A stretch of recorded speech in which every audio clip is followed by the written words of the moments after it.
बिस्मिल्लाहिर्रहमानिर्रहीम। अस्सलाम वालेकुम। पाकिस्तान की तारीख में पहली मर्तबा शायद ऐसा होने जा रहा है, या शायद दुनिया की और भी ममालिक में ये पहली मर्तबा ऐसा होगा कि ईद की नमाज लोग पढ़ने के लिए ना जा सके। अभी हतमी तौर पर फाइनल कुछ नहीं हुआ, लेकिन तजवीज़ प्रॉपरली ज़ेरे गौर है। उसकी रीज़न ये है कि इस वक्त तमाम चीज़ों पर लॉकडाउन होने जा रहा है। तकरीबन आलमोस्ट फैसला हो चुका है और चंद दिन सिर्फ लोगों को दिए गए हैं। ये जो बार बार फवाद चौधरी या दूसरे आकर कह रहे हैं कि हम कुछ दिन देखेंगे, असल में फैसला हो चुका है लॉकडाउन का, क्लियरली फैसला हो चुका है। और इस लॉकडाउन के तहत लोगों का कि आपने जो शॉपिंग या कुछ करना है, सब में क्लियरली कह चुके हैं कि आपने जो करना है आप कर लें, और उसके बाद एक लॉकडाउन है। लेकिन सबसे ज़्यादा इसमें इंटरेस्टिंग सूरत हाल ही है कि क्या ईद की नमाज लोग पढ़ पाएंगे या नहीं। मज़ीद डिस्कस करने से पहले इस वीडियो को लाइक करें, हकीकत टीवी को सब्सक्राइब करें और बेल आइकन पर ज़रूर क्लिक करें। देखिए, पहली मर्तबा ये होगा कि अगर तो सूरत हाल बहुत ज़्यादा ख़राब है जो तजवीज़ दी गई है, तो उसमें फिर उलमा किराम आएंगे आगे, और उलमा किराम आकर कुछ फतवा भी उनके बारे में दिया जाएगा और ओपनली गाइडलाइन देंगे कि लोगों को ईद की नमाज अगर नहीं वो पढ़ते तो उनको कोई मसला या कुछ ऐसा नहीं है। सो पाकिस्तान की तारीख में पहली मर्तबा ऐसा होने जा रहा है कि पॉसिबिलिटी है कि ईद की नमाज ना पढ़ी जाए। लेकिन अगर ये ईद की नमाज पढ़ते हैं तो समझिएगा पाकिस्तानियों की खुशकिस्मती होगी, क्योंकि अल्लाह के हजूर आपको मौका मिलता है कि आप शुक्राना करते हैं काफ़ी सारी चीज़ों का। लेकिन आप अपने जहन में रखिए कि पॉसिबिलिटी इसकी है कि पाकिस्तान में ईद की नमाज हो सकता है पोस्टपोन हो जाए, क्योंकि जब लॉकडाउन होगा और कहा जाएगा कि आप सोशल डिस्टेंस रखिए, जिस तरह इंडिया में कहा जा रहा है कि अब आपने घरों में भी मास्क पहनने हैं, यानी अगर आप नहीं पहनेंगे तो आपको फिर आहिस्ता आहिस्ता गिरफ्तारी होगी।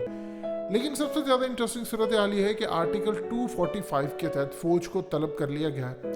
DGISP जनरल बाबर ने क्लियरली बताया है कि ये जितनी सूरत हाल है इसको हैंडल करना हुकूमत या सिविलियन इदारों का काम है। हम तो सिर्फ आर्टिकल 245 के तहत मुआवनत करने के लिए हैं।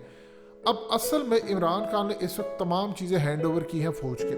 उसकी क्या रीज़न है? देखिए, एक तो फ़ौज का है अवाम पर इत्तमाद और अवाम का फ़ौज पर इत्तमाद है।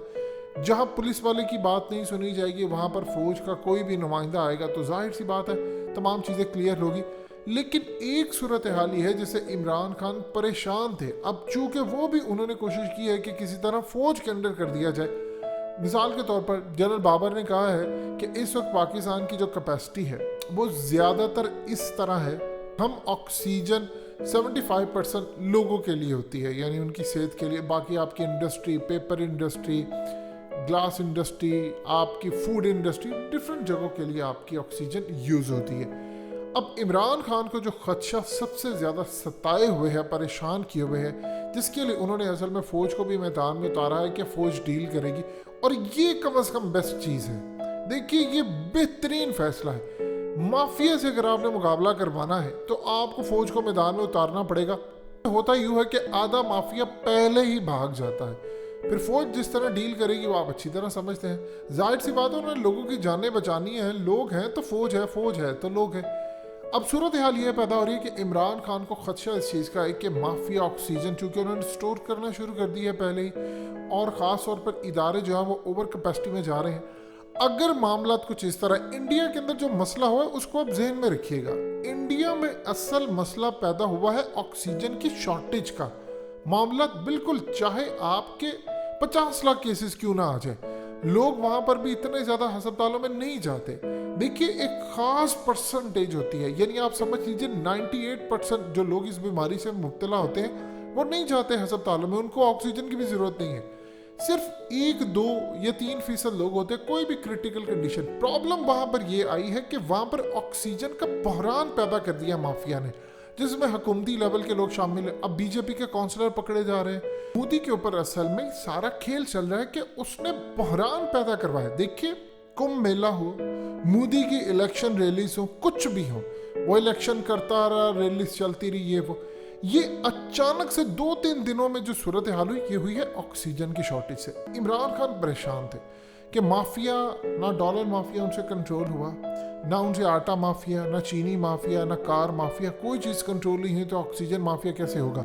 दवाइयाँ आपकी 2 नंबर है, आपके मुल्क के अंदर डॉक्टरी 2 नंबर हो रही है, तमाम चीज़ें 2 नंबर है, वो काबू नहीं पा सके। वो कम्प्लीटली इन मामलात के अंदर अपने आप को उन्होंने सरेंडर किया। अब परेशानी आ रही है इस वक्त लोगों की जान की। मिसाल के तौर पर आप अगर ऑक्सीजन की शॉर्टेज पैदा करते हैं तो फिर क्या सूरत हाल होगी? आम लोगों को भी चाहिए होते हैं, वो भी बेचारे इस दुनिया से रुखसत हो जाते हैं। अब इसमें असल में उन्होंने फौज को डिप्लॉय करवा दिया है पूरे मुल्क के अंदर, स्ट्रिक्टली डिप्लॉय करवा दिया। इसे होता ही है कि माफिया को पता चल जाता है कि फौज आ गई है। अब यहाँ पर फौज ने काम ये किया है कि अगर सूरत हाल ख़राब होती है, किसी वजह से ऑक्सीजन की ज़रूरत होती है, तो जो इंडस्ट्री को दी जा रही है ऑक्सीजन वो लोगों को दी जाएगी। यानी इंडस्ट्री को भी जो ऑक्सीजन चाहिए वो लोगों को दी जाएगी। और अगर यहाँ पर बहरान पैदा करने की कोशिश की गई तो फ्रंट पर आ जाएगी फौज। फिर फौज जिस तरह डील करेगी तो आप जानते हैं माफिया फिर क्या उनकी सूरत हाल होगी। ये इमरान खान को पैनिक खाए हुए था, काफ़ी अरसे से वो इस चीज़ पर परेशान थे कि मुझे फ़ौज को डिप्लॉय करना चाहिए नहीं। उन्होंने दिए हैं फुली इख्तियारात। अब आप देख रहे हैं कि पाकिस्तान में जगह जगह पर फ़ौज आ रही है और वहाँ पर लोग उनके साथ ताउन भी करते हैं। अगर वो कहेंगे मास्क पहनना है तो लोग पहनेंगे, पुलिस कहेगी तो लोग नहीं कहेंगे, आम रूटीन के अंदर हुक्मरान भी कहेंगे तो नहीं कहेंगे। जाहिर सी बात है, देखिए जब लोग इस चीज़ को देखते हैं कि फवाद चौधरी वजीर होकर उनकी पार्टीज चल रही हैं तो वो सोचते हैं फिर हम क्यों आगे बढ़े, हम क्यों कुछ करें। तो ये सूरत हाल चलती रहती है। अब हुकूमत को देखकर वो देखते हैं पार्लियामेंट के अंदर एक दूसरे से मारा मारी हो रही है, ना कोई मार्च ना कोई 6 फीट का फासला है, हुकूमती नुमाइंदों का पता कोई नहीं है, तो लिहाजा क्रेडिबिलिटी हुकूमत की जाती है। फौज को डिप्लॉय किया जाता है, उन्होंने सिर्फ आपको बातचीत कहनी है। फौज से ना कोई लड़ता है ना उनके अहकामात को नज़रअंदाज किया जाता है, वो बात कहते हैं लोग मानते हैं। लिहाजा अब इमरान खान ने अपने पैनिक में वो बैठे हुए कि किसी तरह माफिया बहरान पैदा ना कर दी, क्योंकि उनके बस की बात नहीं है, वो मैनेज नहीं कर पाएंगे माफिया को। अभी तक जितने माफिया से उन्हें टक्कर ली है सब में इमरान खान को शिकस्त हुई है, किसी एक माफिया के खिलाफ भी वो खड़े नहीं हो पाए। इसीलिए उन्होंने फौज के हैंड ओवर चीज़ें की हैं कि कहीं इंडिया जैसा बहरान पैदा ना हो जाए। देखिए इंडिया में 2 तरह का बहरान है। एक बहरान ये है जो आपको नज़र आता है, जो ऑफिशियली जी बीमारी बढ़ गई जी वबा।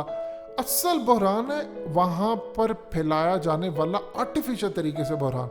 ऑक्सीजन, आप ऑक्सीजन रोक दें, आप आज आटा उसकी शॉर्टेज पैदा कर दें, आपकी रोटी 50 रुपए की हो जाएगी, पूरे मुल्क में आटा ना आपको दस्तियाब हो। आप किसी भी चीज़ का बहरान पैदा कर दें, आप ज़ख़ीरा अंदोज़ी कर लें, आप पैसा कमा लेंगे, उसके बाद आप देखें बहरान कैसा। सेहत का इशू ये होता है कि लोग मरते हैं, प्यारे रोते हैं, आप उनकी फुटेजेस बनाते हैं, आप हर जगह पर चलाते हैं, ये हो रहा है वो हो रहा है। सो ये तमाम सूरत हाल में इंटरनेशनल मीडिया मोदी को ब्लेम कर रहा है कि उसने रैलीज करवाई, इलेक्शन करवाता रहा, वो जिम्मेदार है। मोदी की क्रेडिबिलिटी जितनी तेज़ी से गिरी है उससे डबल तेज़ी से इमरान खान की क्रेडिबिलिटी गिर सकती है। इमरान खान का है फैन क्लब, ज़हन में रखिएगा।